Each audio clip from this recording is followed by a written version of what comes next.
considerando que la promoción fue nada más durante los últimos días, pensamos que la mayoría de los ciudadanos que acudieron a votar pues se enteraron de que podían aprovechar que al cumplir con ese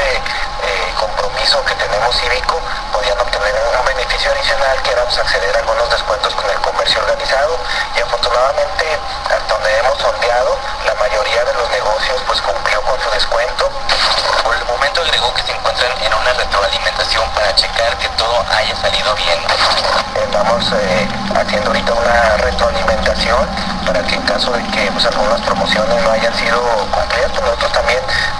invitar a los comerciantes a que mantengan y nos ayuden. Lo que se quiso lograr es que los comercios se recuperaran por la cuestión de la ley seca llevado a cabo el fin de semana. Lo que queremos aquí es que la ley seca que afectó a muchos de estos negocios pues alcancen ahorita a recuperar algo, ya sea porque pues, ir a comer o aprovechar alguno de estos descuentos.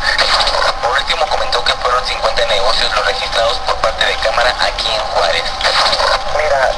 en los negocios que se registraron aquí en Cámara fueron alrededor de 50 los negocios registrados, pero muchos de ellos tenían hasta 40 sucursales, entonces yo creo que nosotros aquí en